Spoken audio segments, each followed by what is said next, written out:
የ12 ዓመት ብላቴና እያለ በአባቱ ትዕዛዝ በአውቶቡስ ተጭኖ በበረሃማነቱና በምድረ በዳነቱ ወደሚታወቀው የቬል ስኩል የመኖሪያ ግብግብ ገባ።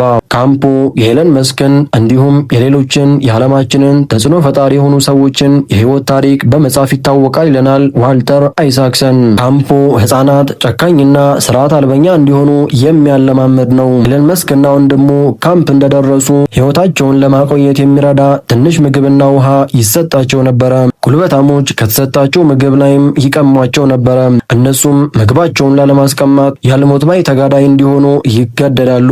ደከም ያሉ ህፃናትን መደብደብ የካምፑ ያልተጻፈ ህግ ነው።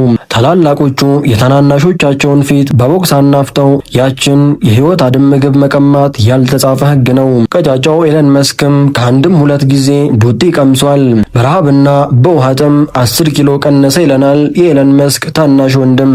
ይባስ ብሎ በሳምንቱ መጨረሻ አካባቢ የካምፑ ህፃናት በሁለት ቡድን ተከፍለው እርስ በርስ እንዲደባደቡ ታዘዙ። ኤለን ወደ ኋላ ተመልሰው ሲያስታውሰው እብደትና የሚገርም ይለዋል። በየዓመቱ አንድ ብላቴና ህይወቱ ያልፋል። የካምፑ ኃላፊዎችም እንዲህ ይሏቸዋል፣ ደካማ ከሆናችሁ እንደዛ ልጅ ህፃን ትሞታላችሁ፣ ተርፋችሁ በህይወት ለመውጣት ጠንከር በሉ እያሉ ያስፈራሯቸዋል። የ1980ዎቹ ደቡብ አፍሪካ የሁከትና የብጥብጥ ምድር ነበረች። ምን አለፋችሁ ምድራዊ ሲኦል ነበረች። ሰዎች በጠመንጃና በጩቤ ተወግተው በየመንገዱ ተጥለው የሚታዩባት እንዲሁም ደመከልብ ሆነው የሚቀሩባት ዘመን ነበረ። ይገርማችኋል፣ አንድ ቀን ኤለንና ታናሽ ወንድሙ የሙዚቃ ኮንሰርት ለማየት ሲሄዱ በጥይትና በጩቤ ተወግተው የተጣሉ አስክሬኖችን በመንገዳቸው እያዩ እየተረማመዱ ደም እየረገጡ ነበረ። ኤለን መስክ ያላለፈበት የጥቃት አይነት የለም። የ6 ዓመት ህፃን እያለ አብሮት ያደገው እና የሚወደው ውሻው መቀመጫው ላይ ነክሶት ሆስፒታል ገብቶ ያውቃል። ድንገተኛ ክፍል ሐኪሞቹ ሊያድኑት እየተጣደፉ ኤለን መስክ ግን እየተነፋረቀ የምታከመው ውሻው የማይገደል ከሆነ ነው ብሎ ድርቅ አለ። ቤተሰቦቹም ቃል ይገቡለታል። ሕክምናውን ጨርሶ ወደ ቤት ሲሄድ ግን የሚወደው ውሻ አልነበረም። ኤለን መስክ ቀጫጫና ከእኩዮቹ ጋርም ተግባቢ ስላልነበረ በክፍል ውስጥም ብቻውን ስለነበር በየዕለቱ ጥቃት ይፈጸምበት ነበረ። ጉልበተኞቹ በቦክስ ደጋግመው አናፍጠውታል። ቦክስ አፍንጫው ላይ ያልቀመሰ እንዴት እድሜ ልኩን ህመሙን ያስታውሳል ይለናል ኤለን። በልጅነቱ በአባቱና በክፍል ጓደኞቹ በተደጋጋሚ በደረሰበት ጥቃት የተነሳ የሰውን ችግር እንደ ራሴ ማየትም ሆነ በሰዎች ዘንድም ለመወደድ ፍላጎት አልነበረኝም ይላል። የዛሬው ህይወቴ እያለፍኩበት መከራ ውጤት ነው። በትንሽ ትልቁ ፈተና እንዳልበገር አድርጎኛል ይለናል። በ2008 የስፔስ ኤክስ 3 መንኮራኩሮች አየር ላይ ሲፈነዱ ቴስላ በኪሳራ ሊዘጋ ጫፍ ላይ በደረሰበት ጊዜ ኤለን በውድቅት ሌሊት እየተነሳ አሁ ደደብ ነኝ የማረባ ሰው ነኝ እያለ ራሱ ላይ የጮህ ነበረ። በልጅነቱ በደረሰበት የስነ ልቦና ጉዳትና ስብራት ብቸኝነት ይሰማዋል። ሰዎች በተደጋጋሚ እንዲህ ይሉታል፣ በልጅነቱ ያጣውን ፍቅር በማሰብ ነው ሰው መሰል ሮቦት ላይ የሚመራመረው። እንዲሁም በልጅነቱ ያለ ፍቅር ያደገበትን ቤት ለመተካት ነው ቤትም መኪናም የሆነ በኤሌክትሪክ የሚሰራ ተሽከርካሪ የፈጠረው። ኤለን ስጋትን ወይም ሪስክ በመሆኑ ብቻ ይጋፈጠዋል። ስጋትን በመጋፈጥ የሚደሰት ነው። ምን አለፋችሁ ሱስ ሆኖበታል። አንዳንዶቹ ዛሬ ላይ ኤለን መስክ የደረሰበትን የናጠጠ ሀብት የወላጅ አባቱ ከማዕድን እስከ ሪል ስቴት የተዘረጋ የሀብት ሰንሰለት በመጥቀስ መነሻው እርሱ ነው ቢሉም ኤለን መስክ ግን አባቴ የክፋት ሁሉ አውራ ነው በማለት ቂምና ጥላቻውን በአደባባይ ከመግለጽ ተቆጥቦ አያውቅም። ልበ ሙሉ ኤለን መስክ በኢንተርኔት እንዲሁም መሰል ስራዎቹ ተሰማርቶ ህልሙን እውን ለማድረግ የተወሰነ ቢሆንም ለፍቷል።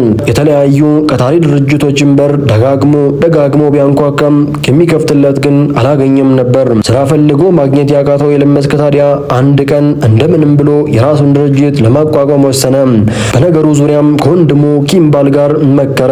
በእርግጥ የኤለን መስክ ትኩረት ያረፈባቸው መስኮች ቢሰራባቸው የሰው ልጅ ወደፊት ሊጠቀምበት ይችላል፣ ወደ ላቀ ስልጣኔም ያደርሱታል ብሎ ቢያምንም በወቅቱ አዲስ የነበረው የኢንተርኔት የማያቋርጥ የኃይል አቅርቦት እንዲሁም የሰው ልጅ በምድር ላይ ብቻ ተወስኖ እንዳይቀር ሌሎች ፕላኔቶች ላይም መኖሪያና መዳረሻ የማድረግ እንዲሁም ሰው ሰራሽ ልህቀትን የመስራት ፍላጎቱ ግን በዛ በለጋ በ24 ዓመት ወጣትነቱ አሁን ማድረግ እንደማይችል ስለተረዳ ትኩረቱን ሰብስቦ ኢንተርኔት ላይ ለመገደብ ፈለገ።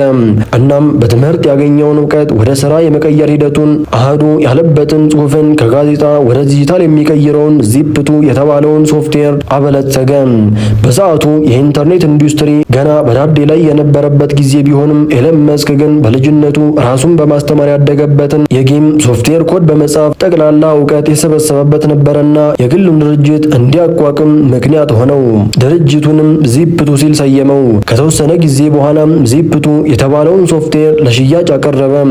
ይህ ሶፍትዌር እንዳሰበው ስኬትን አላጎናጸፈውም።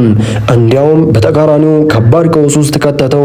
በወቅቱ ኤለን ቢሮውን ቤቱ አድርጎ እዚያው እየተኛ ያሳለፈባቸውን ጊዜያት ከባድ እንደነበሩም ይናገራል። የኋላ ኋላ ወንድሙና ጓደኞቹ ከተለያዩ ድርጅቶች ጋር ግንኙነት በመፍጠር ዚፕቱ ትኩረት እንዲያገኝ ተንቀሳቀሱ። እንደ አውሮፓውያን አቆጣጠር 1999 ኮምፓክ የተባለ የኮምፒውተር ድርጅት 373 ሚሊዮን የአሜሪካን ዶላር በጥሬው 30 ሚሊዮን ዶላር ደግሞ በገበያነት ድርሻነት በመክፈል የኤለን መስክ እጅ የሆነውን ዚፕቱን ድርጅት ገዛው። ይህ ገንዘብ ቢሮ ውስጥ ሲተኛ የነበረውን ኤለንን በአንዲት ጀንበር ወደ ሚሊዮነርነት አሸጋገረው። ዚፕቱን ከሸጠ ከ8 ወራት በኋላ ደግሞ ሲኤንኤን ሲልከን ቫር ቱጃር የቅንጦት አኗኗር ፕሮግራም ላይ ኤለንን በመጋበዝ ለመጀመሪያ ጊዜ ከዓለም ጋር አስተዋወቀው። ከተወሰኑ ዓመታት በኋላ ደግሞ በይበነ መረብ የባንክ አገልግሎት ሰጪ ኩባንያ የሆነውን ፔፓል የክፍያ ስርዓትን ፈጠረ።